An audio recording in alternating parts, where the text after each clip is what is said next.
कि हम लोग बिना खाना खाए, बिना फूड खाए कई दिनों तक जीवित रह सकते हैं, लेकिन सांस लिए बिना हम लोग कुछ ही मिनटों में मर जाएंगे। हम लोग कुछ मिनट तक बिना सांस लिए नहीं रह सकते हैं। तो ये जो सांस लेने वाला प्रक्रिया है, इसको क्या कहते हैं? रिस्पायरेशन। रिस्पायरेशन में देखो दो वर्ड आता है, एक आता है ब्रीथिंग और दूसरा आता है रिस्पायरेशन। तो ब्रीथिंग किसको कहते हैं? ब्रीथिंग कहा जाता है कि जब हम लोग बाहर से, एक्सटर्नल मतलब इन्वायरमेंट से हम लोग एयर को अंदर लेके जाते हैं। अंदर कहाँ? फेफड़े में लेके जाते हैं, लंग्स में लेके जाते हैं, और बाहर का एयर को, तो बाहर का एयर जो हमारे लंग्स में जा रहा है, इस प्रोसेस को कहा जाता है ब्रीथिंग। इस प्रोसेस को क्या कहते हैं? ब्रीथिंग कहते हैं। और जब हम लोग ब्रीथिंग करते हैं, ऑक्सीजन को अंदर ले जाते हैं, तो ऑक्सीजन क्या करता है कि ग्लूकोज को ब्रेक डाउन करके एनर्जी को रिलीज करता है, किसी सेल के पास जाता है। तो जब तक वो किसी सेल तक पहुंचे, वहां तक क्या कहलाएगा? रिस्पायरेशन। मतलब कि एनर्जी रिलीज करने तक, एनर्जी रिलीज कर रहा ऑक्सीजन की तरफ, उसको कहते हैं रिस्पायरेशन। रिस्पायरेशन का एक और इजी डिफिनेशन है कि ऑक्सीजन को हम लोग इनहेल की, इनहेल मतलब सांस को अंदर लिए, फिर क्या? एक्सपेल किए मतलब छोड़े। तो ऑक्सीजन को हम लोग अंदर कर रहे हैं, फिर बाहर कर रहे हैं, मतलब क्या? इनहेल कर रहे हैं और एक्सहेल कर रहे हैं। This is called respiration. तो रिस्पायरेशन किसको कहेंगे?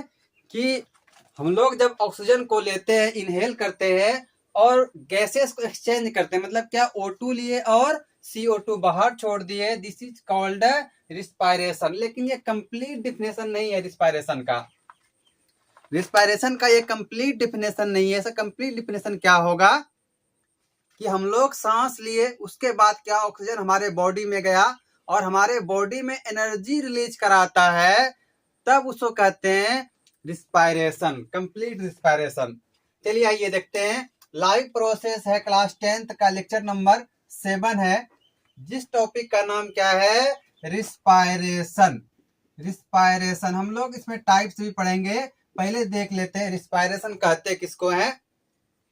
कि ईयर लिया सबसे पहले intake of intake of O2। सबसे पहले हम लोग O2 को लेते हैं, एक्सचेंज CO2। जब उधर से हम लोग एक्सपेल करते हैं, तो CO2 को एक्सपेल करते हैं, वाज कंसिडर्ड एज रिस्पायरेशन। इसी को हम लोग कहते हैं रिस्पायरेशन। लेकिन ये जो डिफिनेशन है इनकम्प्लीट है। इसका कंप्लीट डिफिनेशन क्या होगा कि respiration is defined as a burning food molecule, कि फूड का मॉलिक्यूल जो है उसको क्या करेगा? तोड़ेगा, उससे एनर्जी रिलीज कराता है। किस फॉर्म में? एटीपी के फॉर्म में, ये एडीपी के फॉर्म में। तो इसको कहते हैं, पूरे प्रोसेस को रिस्पायरेशन कहेंगे। तो हम लोग जब रिस्पायरेशन करते हैं तो क्या हुआ कि ग्लूकोज है, ठीक? ग्लूकोज है, ग्लूकोज से कौन मिला? ऑक्सीजन। ग्लूकोज हमारे फूड में है, हमारे भोजन में है। उसके साथ हम लोग क्या कर रहे हैं? इनहेल क्या कर रहे हैं? ऑक्सीजन को इनहेल कर रहे हैं। तो ग्लूकोज के साथ कौन रिएक्शन कर रहा है? ऑक्सीजन रिएक्शन कर रहा है। तो जब ग्लूकोज के साथ ऑक्सीजन रिएक्शन करेगा, तो हमारा क्या बन जाएगा? CO2, जो हम लोग के बॉडी से बाहर निकल जाता है, और अंदर में क्या रह जाएगा? H2 और एनर्जी रह जाएगा। तो यह था हमारा डिफिनेशन किसका? रिस्पायरेशन का। लेकिन एक वर्ड यहाँ पे आया ATP। क्या वर्ड आया? ATP। ATP का फुल फॉर्म में क्या होता है? Adenosine triphosphate. एटीपी का फुल फॉर्म क्या होता है? Adenosine triphosphate. मतलब यह कहा, ट्राइफॉस्फेट का मतलब यह होता है कि 3 फॉस्फेट जो कि एनर्जी को स्टोर करता है। ये एटीपी क्या करता है? एनर्जी को स्टोर करता है, हमारे बॉडी में एनर्जी को स्टोर करेगा। The energy is store in ATP used by the body cell of various purpose like synthesis of protein, contraction of muscles. ATP को अगर हम लोग समझे एकदम सिंपल भाषा में, तो जिस तरह से हमारा क्या एक सेल है, मतलब बैटरी वाला सेल, एक सेल है, एक बैटरी है। तो इस बैटरी का क्या काम है? इस बैटरी से हम लोग टॉर्च जलाते हैं, लाइट जलाते हैं, ये फिर फैन चलाते हैं। बहुत सारा काम क्या हो रहा है, इस बैटरी के थ्रू हो रहा है, जिससे कि हम लोग लाइट एक एनर्जी के रूप में ले रहे हैं। उसी तरह जिस तरह बैटरी है, उसी तरह हमारा क्या है, एटीपी है। इसी बैटरी के तरह काम करता है ये हमारा एटीपी, जो क्या कि ये बैटरी जैसे लाइट को अपने अंदर रखा था, एनर्जी को, ऊर्जा को अपने अंदर रखा था, करंट को, उसी तरह ये एनर्जी को अपने पास रह रहा है, एटीपी अपने पास रख रहा है। मतलब कि ये सिर्फ स्टोर करने का काम कर रहा है। जिस तरह से बैटरी स्टोर करने का काम करता है, उसी तरह एटीपी एनर्जी को स्टोर करने का काम करता है। तो एटीपी क्या करता है, प्रोटीन का सिंथेसिस करता है, मतलब बनाता है, प्रोटीन को बनाएगा। और कॉन्ट्रैक्शन ऑफ मसल, मतलब कि मसल को भी कॉन्ट्रैक्शन। टाइप्स ऑफ रिस्पायरेशन में इसका दो प्रकार होता है, दो टाइप होता है। पहला क्या होगा, एरोबिक रिस्पायरेशन, और दूसरा जो होता है वो होता है एनएरोबिक रिस्पायरेशन। तो जो एरोबिक रिस्पायरेशन है, इसमें क्या होगा, ऑक्सीजन प्रेजेंट होगा। मतलब क्या, बाहर से हम लोग ऑक्सीजन ले रहे हैं, एयर ले रहे हैं, ऑक्सीजन हमारे बॉडी में जा रहा है। वही अगर हम बात करें एनएरोबिक रिस्पायरेशन की, इसमें इसके पास में ऑक्सीजन नहीं रहता है।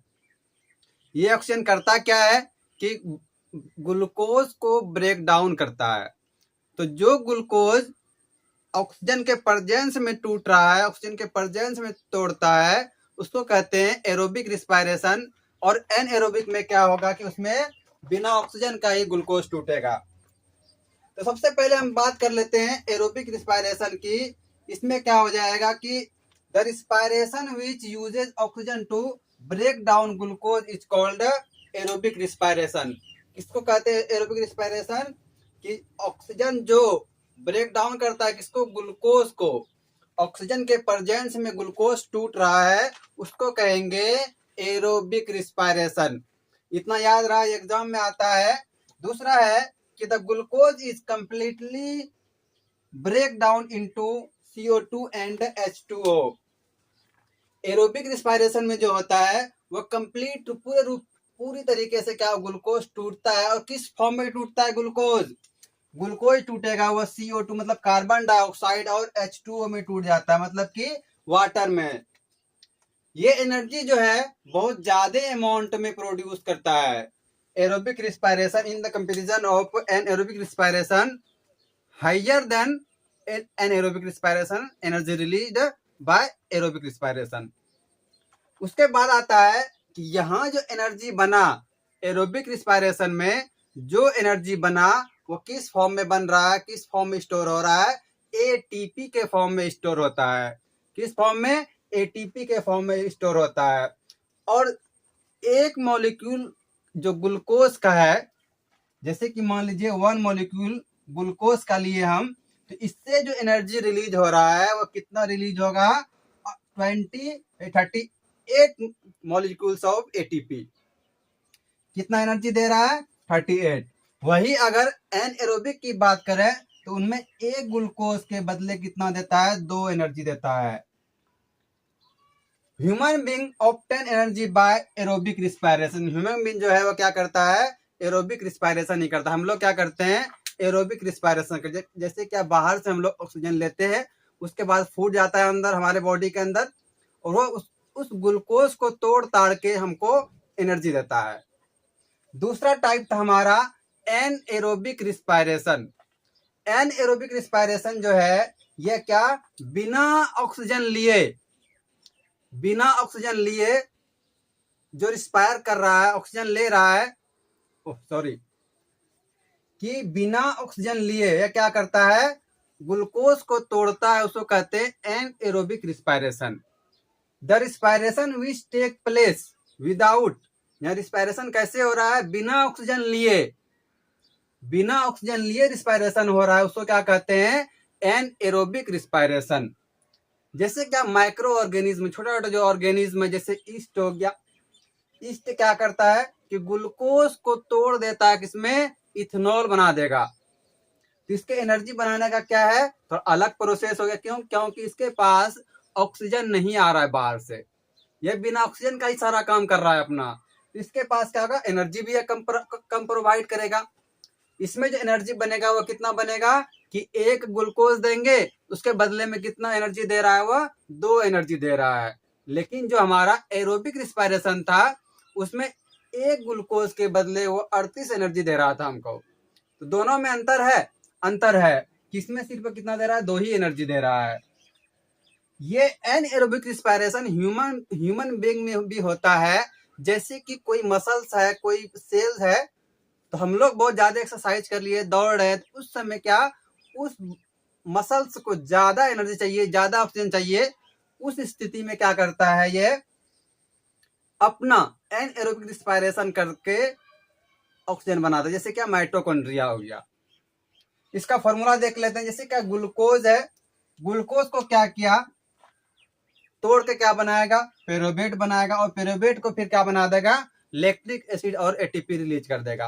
किसके प्रेजेंस में, ग्लाइकोलाइसिस होता है जब साइटोप्लाज्म में हो, और क्या अब्सेंस ऑफ CO2, क्या वहां पे क्या बनाएगा, लैक्टिक एसिड बना देगा और एटीपी बनाएगा।